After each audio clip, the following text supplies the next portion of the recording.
Casey done tore up the Muller. She tore up the chain fall. She tore up the Muller. She's a disaster looking for a place to happen. Anyway, what's going on? We got a tooth stripped out in the transmission. And it'll go just fine until it gets to that void, and if it doesn't have enough momentum to keep the wheels going around to catch the next tooth, it stops.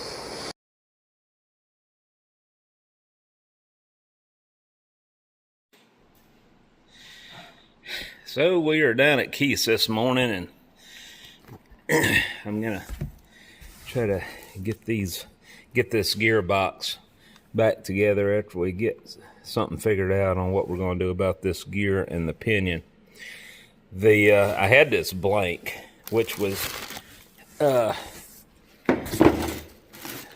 laying around forever, that I cast, and instead of using Keith's material, we're going to take a quick look and see if we're going to be able to get by just using this. I'll look to see if I got a mandrel over here that I can just reuse. So I was hoping this blank I brought, I probably cast it a couple of years ago, was going to work for this, but it wasn't until I measured the minor diameter of this, and it was going to be right at this shoulder.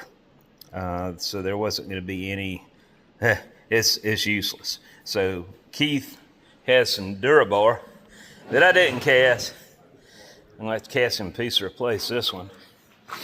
And we're going to go ahead and make this out of that.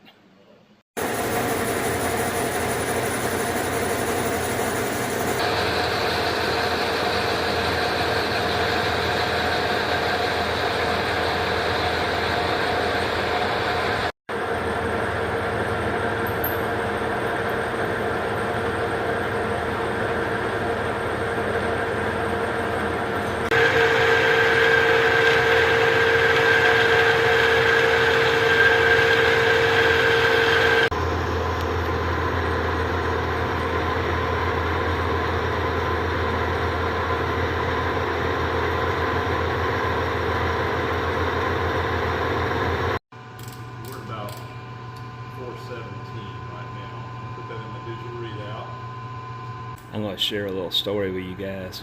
Back in my days of machining in the late 1900s, I left one of those 3-point Brown and Sharp bore mics inside a casting and had to rerun it and forgot about it. I scrapped an expensive boring bar, an expensive bore mic, along with the part.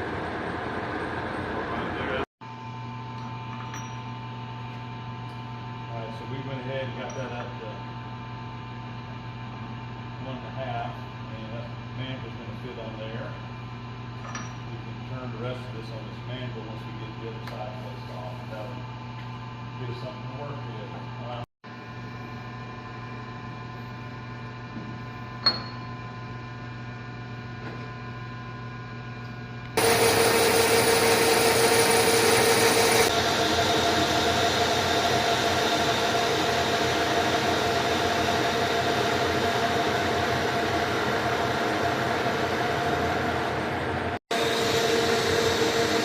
So, I don't know if I need to be showing this yet, but this is the riser block we cast for Keith back about a month ago.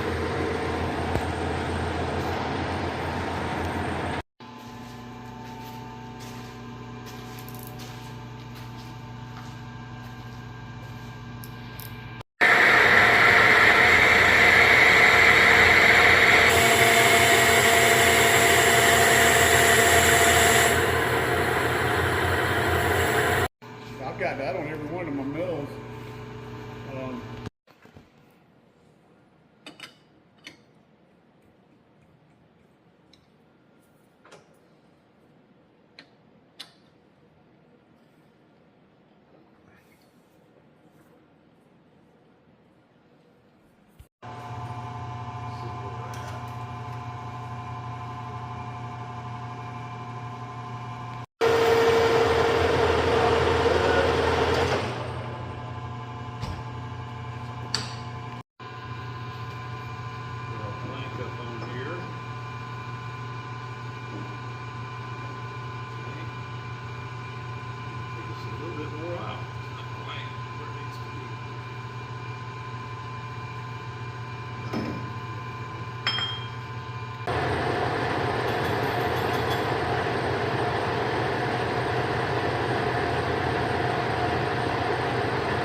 Short Pants Rucker is going to get Short Pants Wiggins set up. Oh, short pants. Basketball.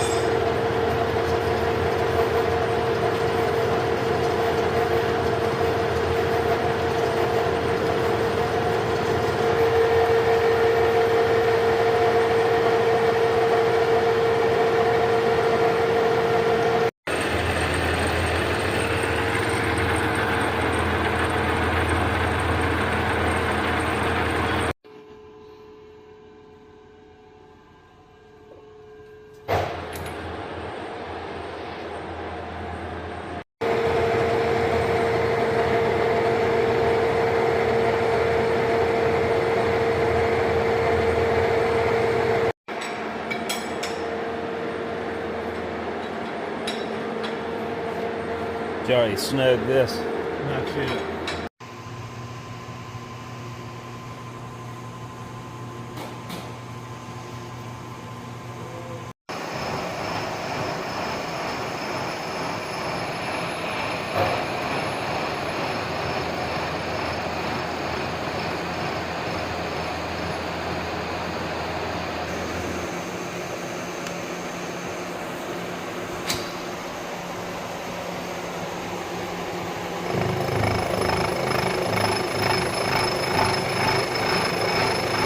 Doing about half the depth on this first pass.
Right now, I am taking my first pass. I'm going to do this in 2 passes. Now, the machine will usually cut it to the final depth.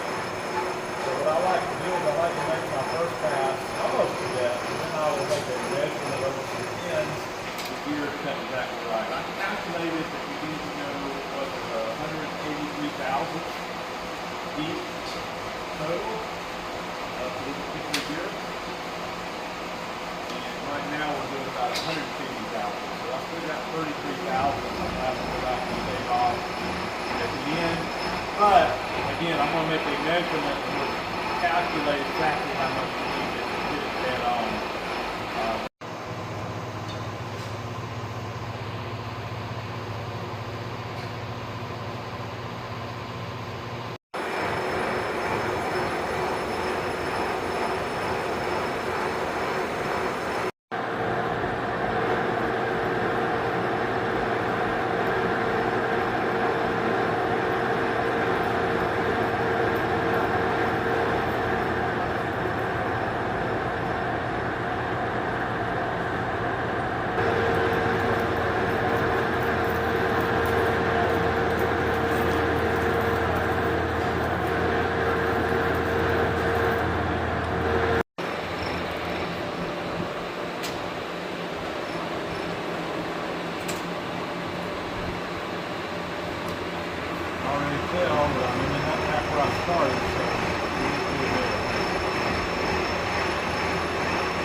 Unfortunately, Keith got off by a couple degrees on the dividing head when he went to make the second pass. So he's fixing that now, brazing it up, and I'm going to tell you guys, when you're trying to make a video and work at the same time, you have magnified your opportunity to screw something up by 10. So it's very hard to make videos and do a good quality job at the same time. Ask me how I know. But anyway, if you're wondering why he didn't braze up the original gear instead of going through the effort of doing all this on the new one, it was because there was no foundation left for the tooth, where we still had that on this new gear. So just to answer any questions ahead of time on why that was done, that's it.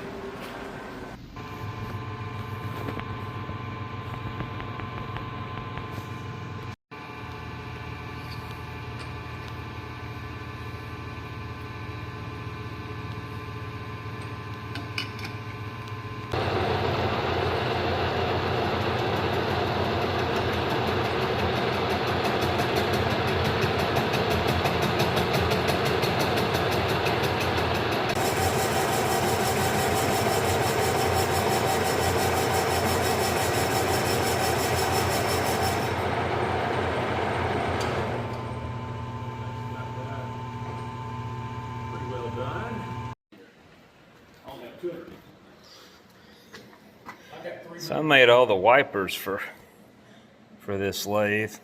I made those, and you look over here on the bigger one, we recently poured this thing, and the riser for it, if I didn't say, was probably as much weight as the actual casting, just to make sure we didn't have any shrinkage in it. And Keith had cored holes here in order to put the nuts through, but he said he ended up having to make them bigger, or we would have cast them bigger.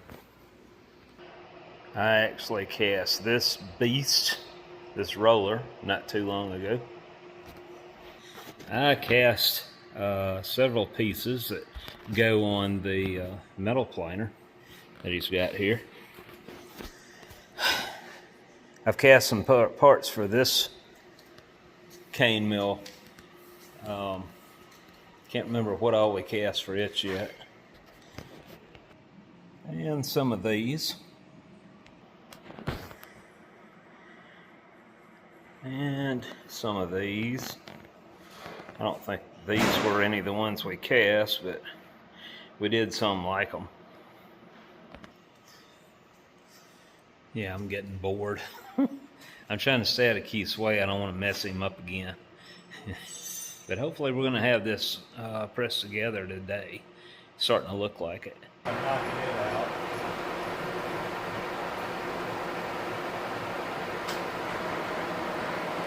Well, it's over. Make sure I don't miss a tooth this time.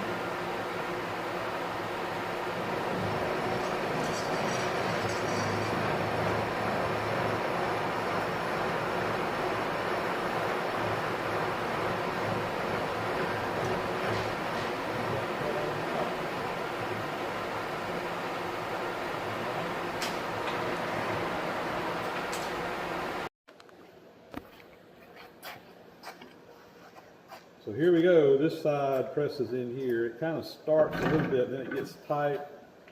So we'll just use the arbor press here. And, oh yeah, that's actually going in good and tight. There we go. Snap. Yeah, I don't say that. Our Dutchman's keys in first. Keep that from coming out.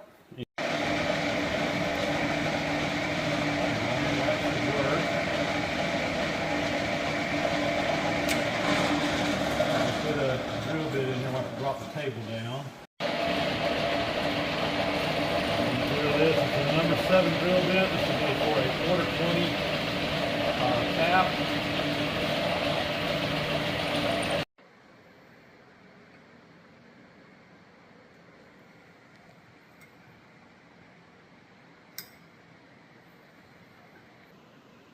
bed locker on there.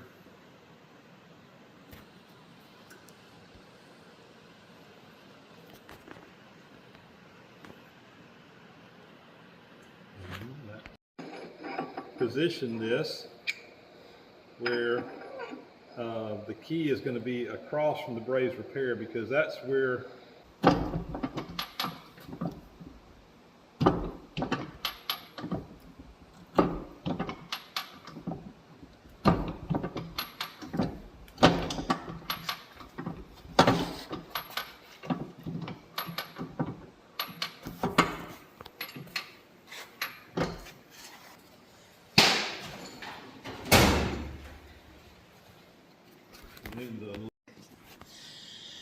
Well, it's starting to come together. We believe it's going to have a lot better action when we get those bearings in their sockets here. The gasket is history, so I got some of this really good stuff from O'Reilly.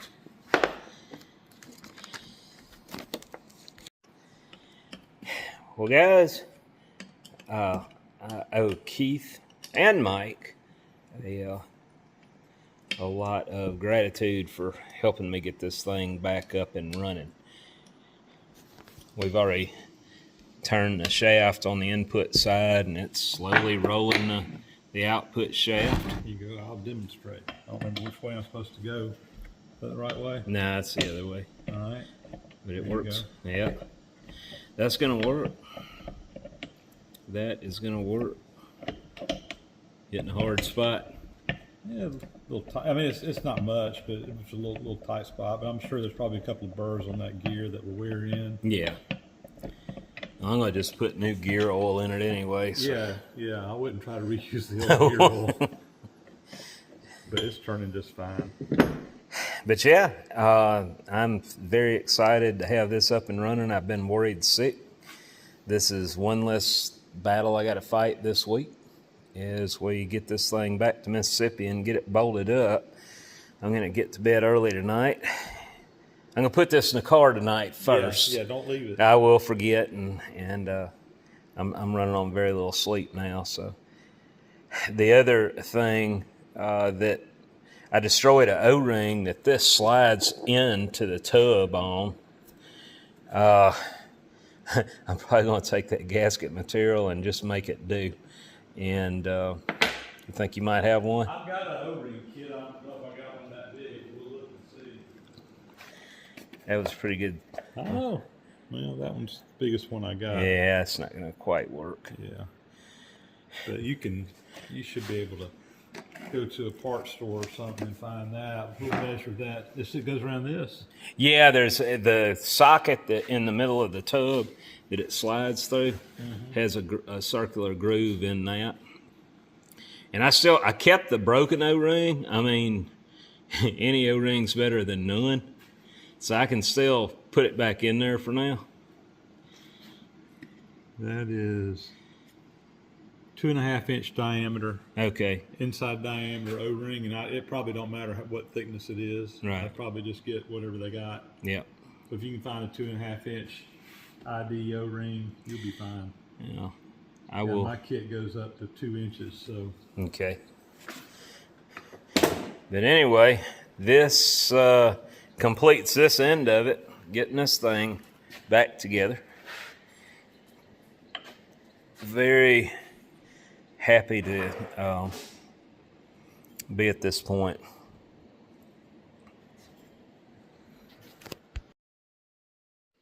Well, I'm fixing to put the transmission back in. I'm back home. I was going to do it last night when I got home, but I was wiped, guys. I haven't had much sleep lately. But anyway, here we are. We've got our transmission all ready to buckle back up. This is the end that connects. That end goes up through. Yeah, we're trying to get the new molding area set up. Got to get the other rollers put in. shaft goes up through there, and I destroyed this O-ring. Wonder if I could get one at the parts house. Let me measure it and see. That goes in this little groove right there in the bottom, and then that long tube, that part slides right up through there, and then of course all this anchors down on that. And honestly, it's this, all that O-ring does is kind of dampen it. It's not really, it helps keep the sand from coming down in there. I could probably put some grease on it, and I think that's what I'm going to do. I'm not going to worry about replacing. All right. Re-lubed it with oil, and we'll see if we can keep it in place as I slide that in there. So this is pitted pretty bad, but I went ahead and run one of those paint stripper wheels on it and kind of softened it up a little bit. So hopefully it won't tear the O-ring up trying to go in. This wants to buckle out just a little bit right there. I probably should have just used regular grease.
Of course.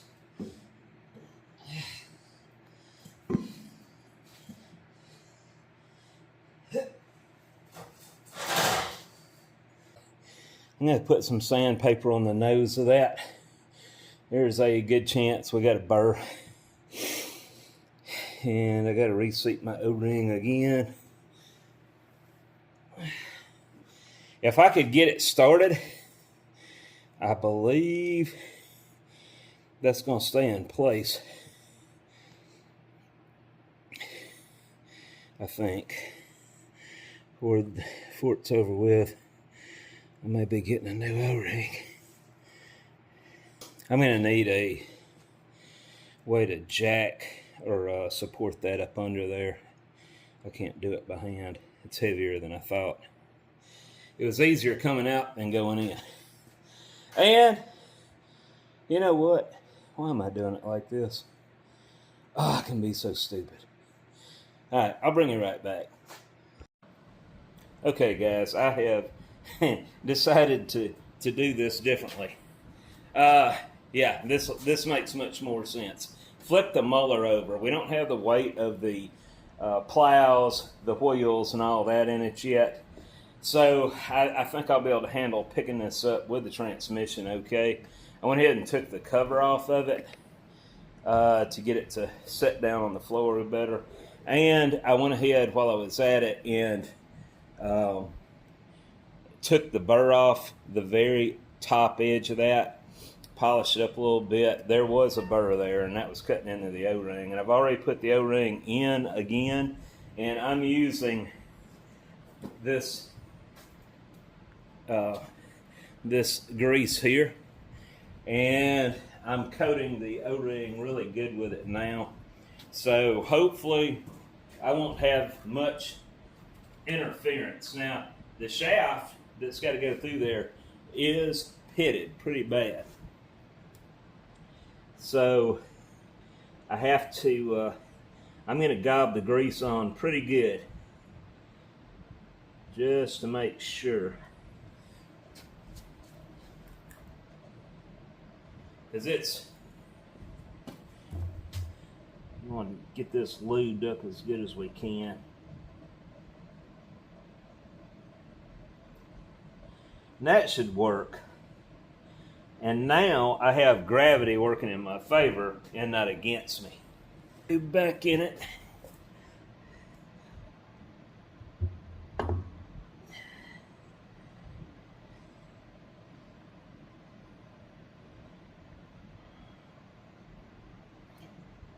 Now if I tear that O-ring up, I'm just going to put the silicone down there and be done with it. But I think the O-ring is staying in place. All right, that was easy. That was no problem. Let me make sure all these bolts are the same length.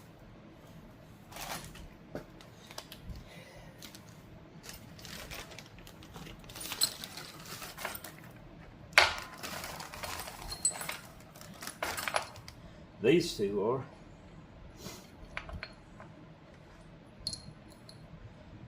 Yep, we're good. Alrighty. Casey's going to be coming this evening at 5 o'clock. So hopefully we'll have this thing up and running by then. I got to bring in the sand vat. And we got to get to making straight edges.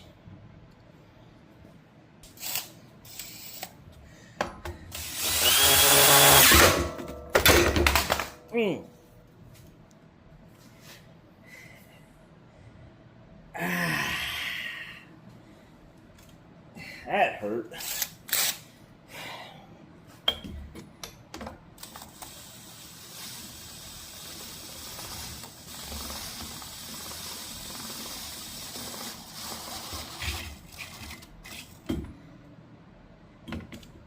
I can't get to that one with that one anyway. Well, I didn't break my wrist. Felt like it. So if I didn't say this O-ring was not always seated, I was able to bump it down in there and reseat it. So we're good. So now I'm going to go ahead and put the wheels back on.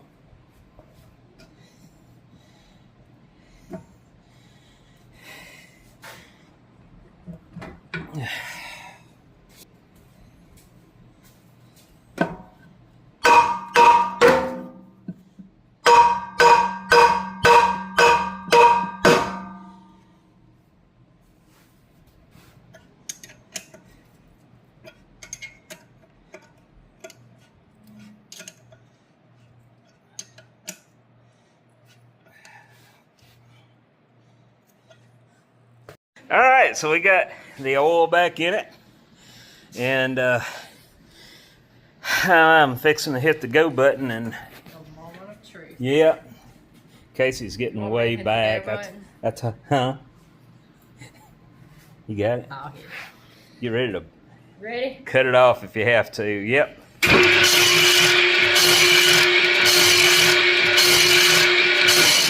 I'd just let it run a minute. All right, let it run.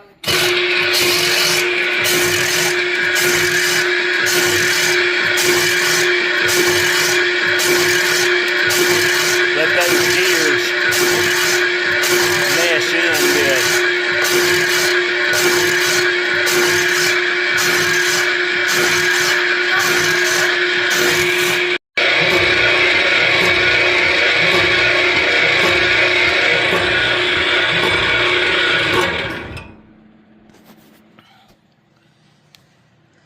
So I made a modification on this outside plow. Instead of having to rebuild this whole arm, I got a saddle down below now, and I'm using lawnmower blades to make the cut now on the edge walls.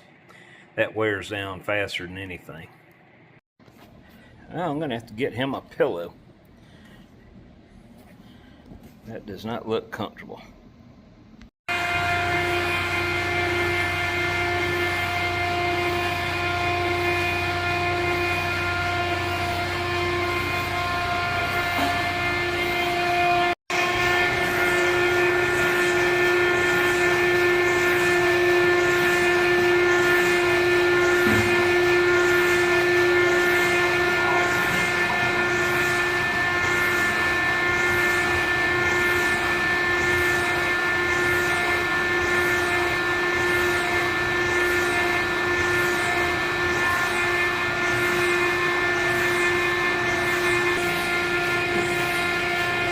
How you liking the new work area? I love it. Air conditioning. Makes a difference. Good. And the Muller's running like a brand new one, isn't it? Almost like a Cadillac. So Keith, I wanted to thank Keith for getting this fixed in such a short amount of time. Any other way would have been impossible. But Keith Rucker pulled it off, and I see he already got a video out on it, so I'm lagging behind. I want to make sure that Mike Wiggins gets mentioned in this video as well. He was a big help. Thank you, Mike and Keith. We are finally up and running again. I feel a lot better about that. Now I'm having furnace issues. That's another story for another time. But anyway, when I got home, I was running on very little sleep from going to Georgia, getting this done, and getting back. And it just so happened it played out on the 4th of July. So, luckily, Keith didn't mind helping me during our holiday break. And because if I had to order a gear, it could have took weeks before we got that part in. And Keith has a class coming up at the end of this month. We had to get on the ball and get these straight edges out. Casey and I have been knocking the ball out of the park here the past 4 days, getting the straight edges round up, getting them poured, and as we speak, they're out in the kiln now, stress relieving. I'm finally at a point where I can kind of stop and catch my breath. So, anyway, and to make a long story short, I just wanted to make sure that I do thank Keith and Mike. It's good to have friends like that you can rely on. So I guess that's it. I'm going to do like Charlie, and I'm fixing to catch up on my sleep. I do need to get this dog a pillow. How you like the way he repurposes my shipping packages? But anyway. All right, guys. Well, y'all have a good weekend. We'll talk to you later.